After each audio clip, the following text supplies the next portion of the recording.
చిగురించబోతుంది. గొప్ప దినాలను చూడబోతున్నావు. నీ యేసుకు సమస్తము సాధ్యమే. గుడ్ మార్నింగ్ దేవుని ప్రియ కుమారుడా, గుడ్ మార్నింగ్ దేవుని ప్రియ కుమార్తె. Special good morning to you. బైబిల్లో ఒకరొక మాట పౌలు భక్తుడు ఈ విధంగా చెప్తాడు, నా కొరకు నీతి కిరీటము ఉంచబడింది. నేను నా సమయం ముగించబడుతుంది, నా కాలం ముగించబడుతుంది, నేను ఇంక వెళ్ళిపోబోతున్నాను. దేవుడు నన్ను పిలిచిచ్చున్నాడు, నేను వెళ్ళిపోబోతున్నాను. నేను ఇంక ఆయన దగ్గరికి వెళ్ళిపోతాను. అయితే ఆయన కలిసిన రోజు నా కొరకు నీతి కిరీటం ఉంచబడింది. నీతి గల న్యాయాధిపతి నా పైన తన కిరీటంలో పెట్టబోతున్నాడు.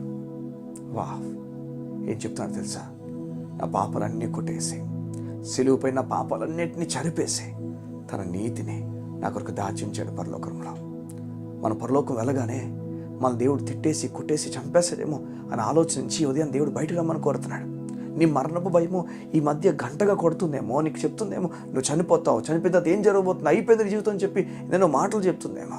నేను చెప్తున్నాను, నువ్వు ప్రభునందు విశ్వాసం ఉంచితే దేవుడు నీకు నీతి కిరీటం ఇవ్వబోతున్నాడు. పౌలు ఈ విధంగా చెప్తాడు, నీతి కిరీటం నా కొరకు దాచబడింది.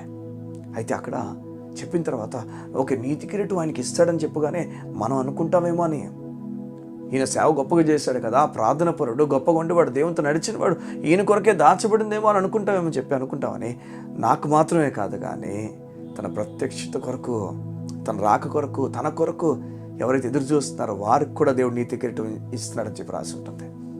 ఎవరైనా దేవుడు నీతో మాట్లాడుతున్నాడు, నువ్వు నమ్మకంలో ఉన్నావా? నాతో ఆయన విశ్వాసం ఉంచుతున్నావా? నన్ను నమ్ముతున్నావా? నా నీతి నమ్ముతున్నావా? నా పైన ప్రేమ ఉందా నీకు? నీకు ఒక నీతి కిరీటం దాచబడింది.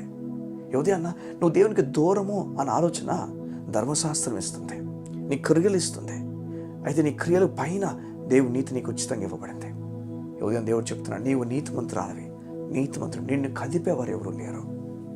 దేవుడే స్వయంగా నీకు నీతి కిరీటం ఇవ్వబోతున్నాడు చెప్తున్నాడు. నీవు నీతిమంతురాలుగా నాకు కనిపిస్తున్నావు. భయపడతా, దిగులు పడిపోయి నా జీవితం ఏమవుతుందో కంగారు పడే వ్యక్తిగా నువ్వు ఉండకూడదు. దేవుడు గొప్ప కార్యం చేయబోతున్నాడు, అది విశ్వాసం. నాకు నీతి ఇవ్వబడింది, దేవుడు నాకు నీతినిచ్చాడు, గొప్ప కార్యాలను చూడబోతున్నాడు, అది విశ్వాసం. మనం ఏం చెప్తాం, నాకేం జరుగుతుందో, ఏమవుతుందో, నాకేం జరగదులే, నా జీవితం ఇంతే అని నిరాశతో కన్నీరు కారుస్తూ కూర్చునే హన్నాలా నువ్వు ఉండకూడదు. అన్న తర్వాత దేవుని దగ్గర అప్పగించేసి వస్తున్న హన్నాలా ఉండాలి నువ్వు. దేవుడు చూసుకుంటాడు, దేవుడు కార్యం జరిగిస్తాడు. బైబిల్ చెప్తుంది అంతవరకు ఎప్పుడు కూడా తినడానికి ఇష్టపడదట అన్న. ఆ రోజు మాత్రం సంపూర్ణంగా ఎక్కువ అన్నం పెట్టుకొని ఎక్కువ అన్నీ కూడా వేసుకుని బాగా తినేసి ఇంటికి బయలుదేరి వచ్చిన దేవుని లేఖనాలు చెప్తున్నాయి. ఇది నిజము.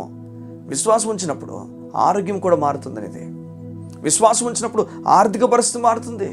విశ్వాసం ఉంచినప్పుడు అన్నిటినీ దేవుడు మార్చి పడేస్తాడంతే. ఉదయం దేవునితో మాట్లాడి చెప్తున్నాడు, విశ్వాసం ఉంచితే అన్ని మారుస్తాను నేను. దేవునికి మహిమ కలుగును గాక. సంగమా, నీతి కిరీటము మా సేవకులను మేము ఆ కొరకే కాదు, మేము దేవుని వాక్యంలో గడుపుతాం చాలా సమయాన్ని. అవును, దేవుని వాక్యంతో ఉంటాం, ప్రార్థన చేసుకుంటాం, ఆయన కొరకు తన ప్రజలకు వివరిస్తాం. అయితే మా కొరకు మాత్రమే నీతి కిరీటం కాదు, కానీ ఆయన రాక గురించి ఎవరైతే ఎదురు చూస్తున్నారో, ఆయన ఎప్పుడు వస్తాడో, ఆయన రావాలో అని చెప్పి ఎవరైతే ఎదురు చూస్తారో వారికి కూడా దేవుడు ఉంచాడు. నీకు కూడా నీతి కిరీటం ఉంది. నిన్ను దేవుడు నీతిమంతులను పిలిచిస్తున్నాడు. ఉదయం ప్రార్థన చేస్తాను, గొప్ప నెమ్మది నీకు కలగబోతుంది.